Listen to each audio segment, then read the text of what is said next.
Assalamualaikum warahmatullahi wabarakatuh. Halo semua, perkenalkan nama saya Rita dengan NIM 24660013.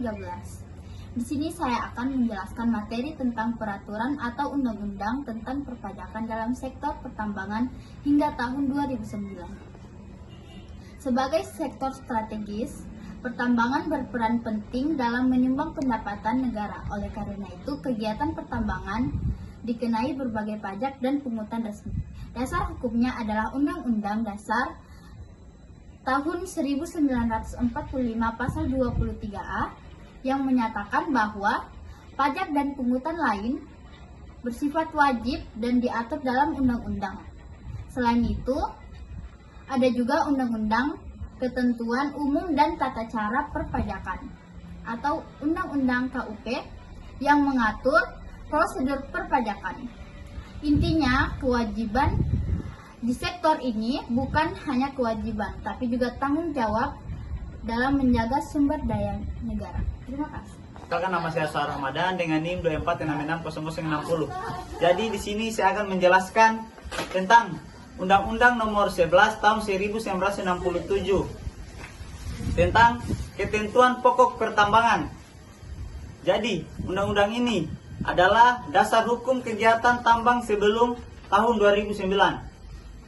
Di dalamnya ditegaskan bahwa pemegang kuasa pertambangan wajib membayar pajak, retribusi, dan kewajiban lainnya. Undang-undang ini sudah tidak berlaku setelah hadirnya Undang-Undang Minerba tahun 2009. Tetapi dulu menjadi landasan utama sektor tambang. Mungkin itu dari saya. Terima kasih. Perkenalkan, nama saya Muhammad Adi Rifki dengan NIM 24660078. Saya akan membahas Undang-Undang Nomor 4 Tahun 2009 atau yang dikenal sebagai Undang-Undang Minerba. Undang-undang ini menggantikan Undang-Undang tahun 1967 dan memperkenalkan sistem perizinan IUP dan IUPK. Di dalamnya diatur bahwa perubahan tambang wajib membayar pajak dan PNBP. Undang-undang juga memperjelas pemerintah pusat dan daerah mengelola pajak pertambangan. Perkenalkan, nama saya Lode Muhammad Taryono dengan NIM 24660086. Di sini saya akan menjelaskan kontrak KK dan PKP2B. Ini adalah bentuk perjanjian pemerintah dengan perusahaan tambang besar. Isinya mengatur hak dan kewajiban fiskal, termasuk pajak dan bagi hasil. Salah satu ciri khasnya adalah jaminan fiskal tetap atau tax stability. Artinya, aturan pajak tidak berubah selama masa kontrak. Hal ini memberi kepastian bagi investor tambang. Halo, perkenalkan, nama saya Muhammad Haidar Al-Rasik dengan NIM 24660019. Saya akan membahas tentang penerimaan negara bukan pajak atau PNBP di sektor tambang. PNBP berbeda dengan pajak biasa. Ini mencakup iuran tetap, iuran eksplorasi, royalti, dan bonus produksi. Dasarnya adalah Undang-Undang Nomor 20 Tahun 1997. Misalnya, perusahaan tambang wajib membayar royalti berdasarkan jumlah produksi yang dihasilkan semua PNBP di sektor kekas negara dan sangat penting untuk pendanaan pembangunan. Halo, perkenalkan, nama saya Retno dengan NIM 466015. Saya akan menyerahkan tentang materi PPN di sektor pertambangan. PPN diatur dalam Undang-Undang Nomor 8 Tahun 1983 dan revisinya hingga tahun 2009. Secara umumnya, barang tambang bisa dikenai PPN saat dijual, terutama jika sudah dalam bentuk olahan. Namun, hasil tambang mentah yang langsung diambil dari bumi kecuali dari PPN. Ini karena sifatnya sebagai kekayaan alam langsung, bukan produk jadi.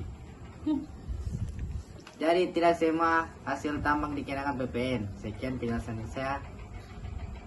Sekian, terima kasih. Perkenalkan, nama saya Siti Nur Aziza dengan NIM 24660132. Saya di sini akan menerangkan tentang perpajakan penghasilan PPH.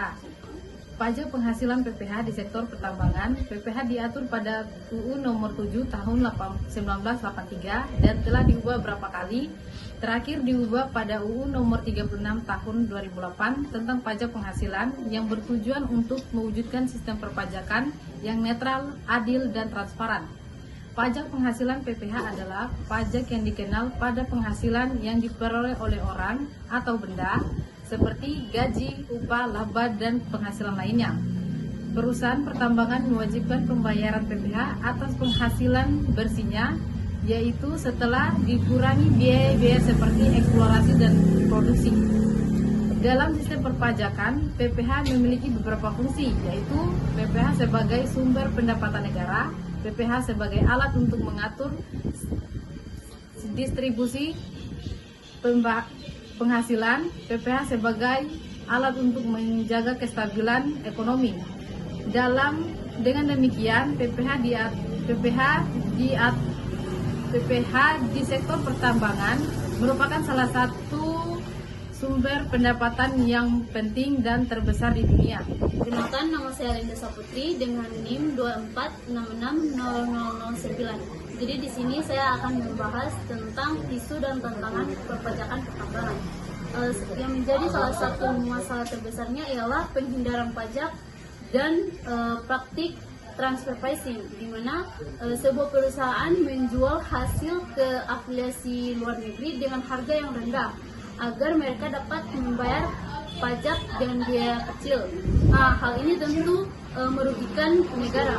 Selain itu ada juga ketimpangan pembagian hasil antara pusat dan daerah, di mana daerah penghasil selalu merasa kurang dalam pembagian hasil. Padahal mereka yang merasakan langsung dampak dari aktivitas pertambangan, mulai dari kerusakan lingkungan, polusi udara, maupun konflik sosial di daerah tersebut. Jadi oleh karena itu pengawasan oleh Ditjen Pajak dan Kementerian SDM sangat penting agar sistem perpajakan menjadi lebih adil dan transparan.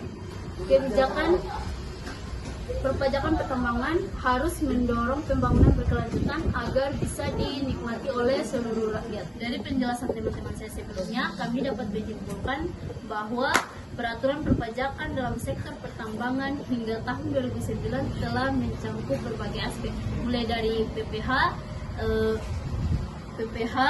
PPN, PNBP hingga sistem kontrak khusus seperti PKP 2B.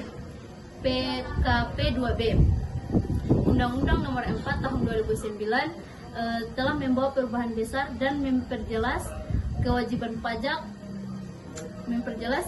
pajak dan PNBP hingga peran pemerintah pusat dan daerah. Meskipun demikian, tantangan seperti penghindaran pajak dan pengawasan masih menjadi perhatian. Dengan sistem perpajakan yang baik dan teratur, sektor pertambangan dapat menjadi dorongan besar dalam mendukung pembangunan nasional. Itu saja dari kelompok saya. Semoga bermanfaat. Saya akhiri. Wassalamualaikum warahmatullahi wabarakatuh.